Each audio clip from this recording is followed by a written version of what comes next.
Get out. This is my gig, not yours. Out. And yes, indeed, welcome back to Marvel Contest of Champions news. You've got the less attractive person delivering the news. It would have been nice if I can convince Em to stay longer to do the entire news, but hey ho, they're making these little steps. Before you know it, she'll be making more of a big appearance on the channel. We hope. In this Friday edition of Marvel Contest of Champions news, we're going to be covering so many different stories, from Hugepants right the way through to the great news that Comcast's deal has been backed off, and it's indeed on for Disney and Fox to do the merger, which is fantastic for a lot of Marvel-based products. You know, that's going to mean that Fantastic Four, we could see that in the game, as well as could see some better films. We're going to see that, well, hopefully that Ryan Reynolds, as well as, Marvel, current Marvel and the Disney Marvel work well together, and we get this nice smush of a film coming soon for the third Deadpool. You know, lots of positive things for the future. The X-Men franchise, hopefully that gets a real work with it, and maybe even a reboot for Wolverine. I don't know. There could be stuff with the MCU in the future. Everything's blown open. I'm pretty excited, but let's get into the news for Marvel Contest of Champions. First story I want to touch on is all about gaming addiction. This has been registered as, or recognized as, an addiction. So it goes in line with stuff like alcohol, sex addiction. It goes in with drug addiction. There's so many different addictions, and now gaming is one of them. Unbelievable. When I started playing computer games, didn't think that this would be a thing. Starting off from playing on a PlayStation 2, and playing like Dynasty Warriors for hours and hours and hours. And now we've come to a point where this is considered to be an addiction. My big advice to anybody that feels that they're playing Marvel Contest of Champions too much and grinding extensively on Arena, focus on stuff with your life. Exercise is incredibly important, and you'll find that as you get older that you need exercise a lot more, especially to kind of like keep yourself trim and keep yourself as well focused. Exercise is great for so many different things and provides you with like a better mindset. After you've exercised, you kind of feel really focused. I don't know if other people experience that, but I certainly do.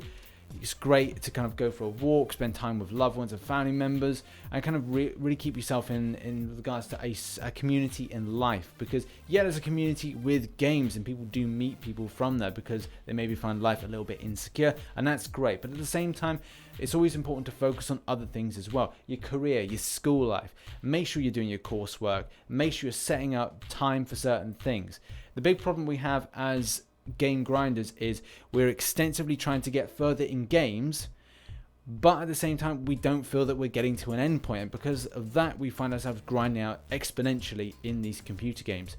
So hopefully you can find a better balance. Say, right, I'm only going to grind out per day about 4 hours, and that's going to be split between X, Y and Z, and that's how you balance your kind of game working life. And that's quite important, because you don't want to find yourself playing 22 hours or more a day. It's not safe, it's not healthy. And even those streamers that went 24 hours one time, I think that they did great damage to their health. It's always important to get a good night's sleep. 6 to 7 hours is absolutely fine. Just balance it well, guys. Don't go mental with this. Next up, Kabam are dropping the hammer when it comes to punishment. It was talked about with regards to the Alliance Wars issue, the one where people were manipulating the situation for what it was, and as a result, Kabam have put down the hammer on these people. Expect some changes in ratings fairly shortly, and will this have a big impact with regards to where people are finishing at the end of Season 2? And the answer may be no. Depends how much rating they actually take away, and this whole thing with regards to manipulation could have been, I think for a while. And will Kabam take a significant amount? I don't think they will. I think it's going to be a very, okay, we've noticed this, we'll take away 300 rating, and there you go, that is that.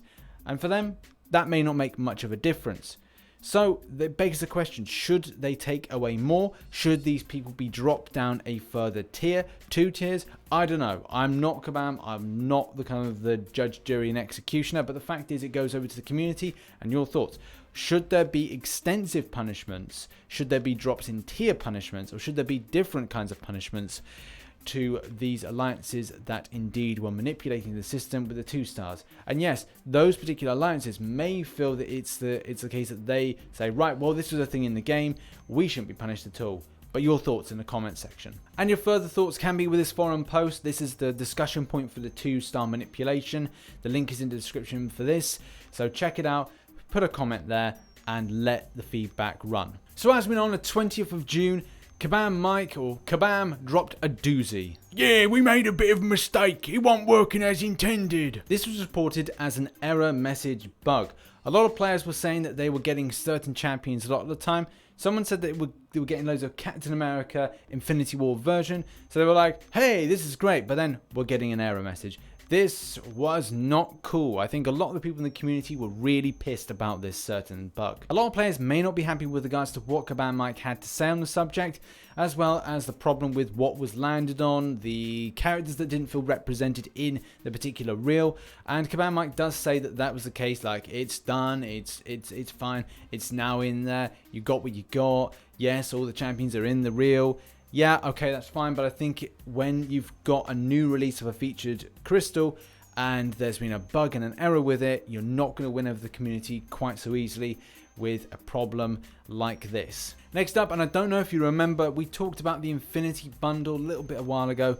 When you bought a Google Play card, it at a certain value with certain websites and kind of distributors of said cards, you were able to get some special little things in game.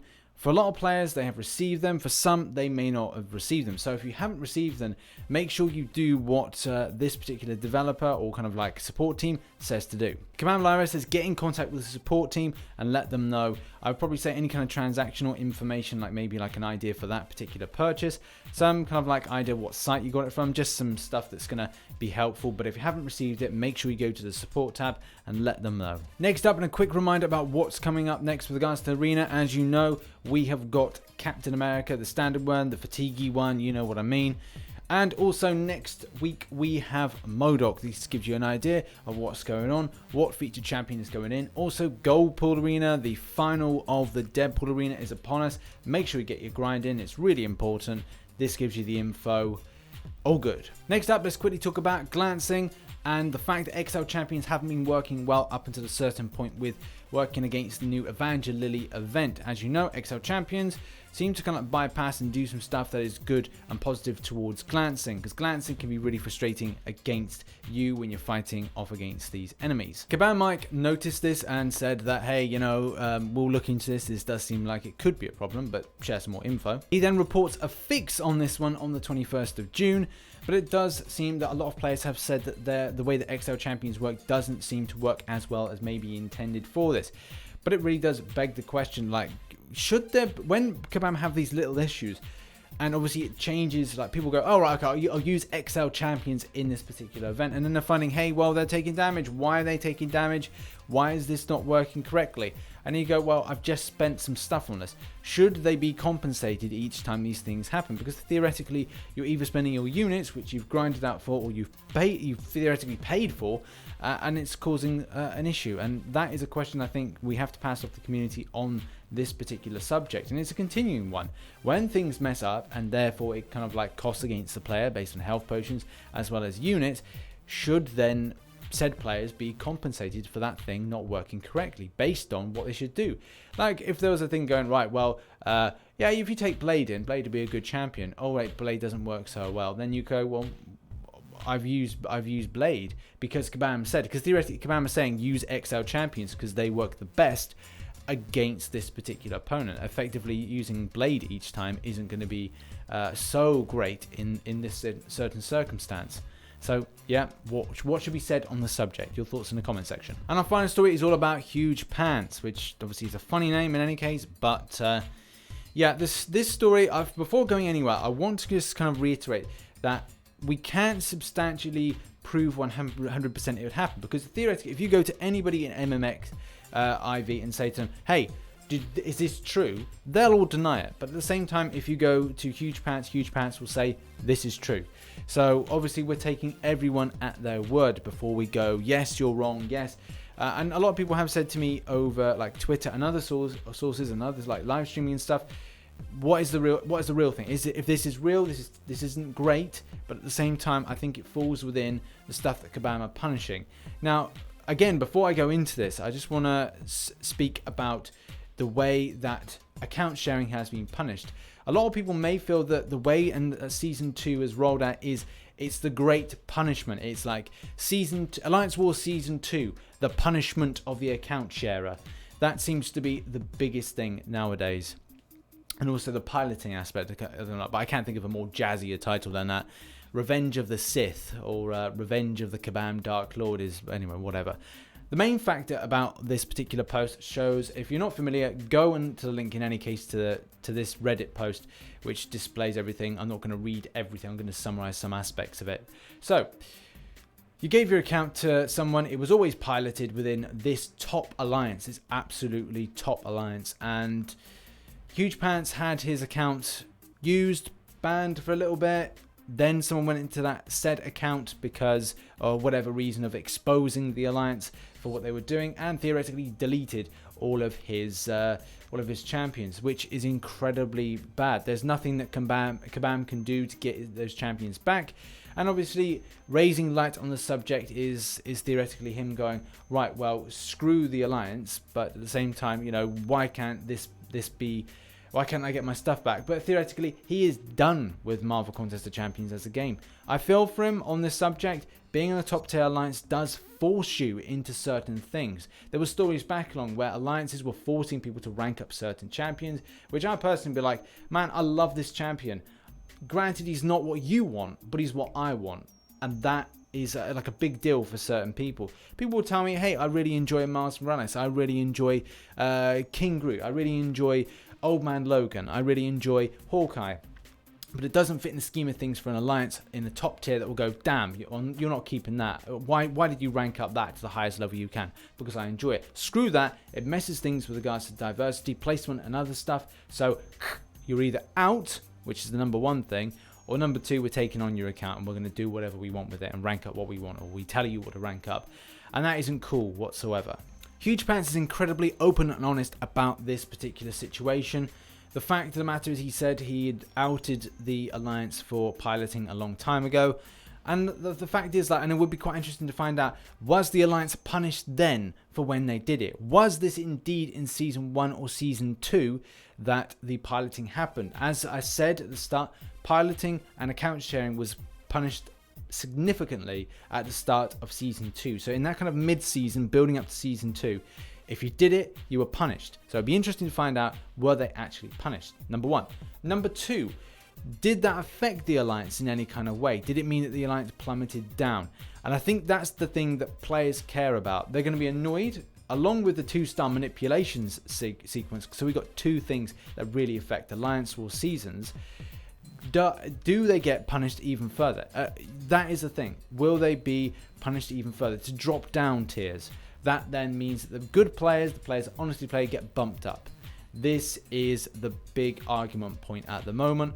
But theoretically, and kind of like going back to the start of the video, like Kabam are on the case with this. I think they're being a lot more stronger on this situation. So expect more honest play when it comes to Season 3. Well, fingers crossed we get that honest play. At the end of the day, it would be interesting to find out or get someone from this particular alliance to come on MCC News and do an interview. I would be quite interested to do that, and I will try to get in contact with maybe someone that wants to be a voice for said alliance. So if anybody's out there, get in contact with me on social media. Let's try and see if we can get the other side to this story, if there is one.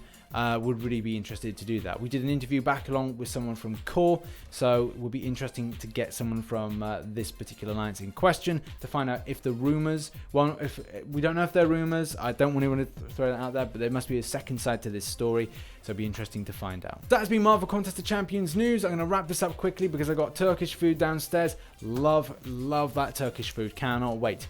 The main thing to really say is I said the words theoretically and with regards several times. So if you've been drinking along at home, you're now drunk. Hopefully will make an appearance back on the channel at a later date.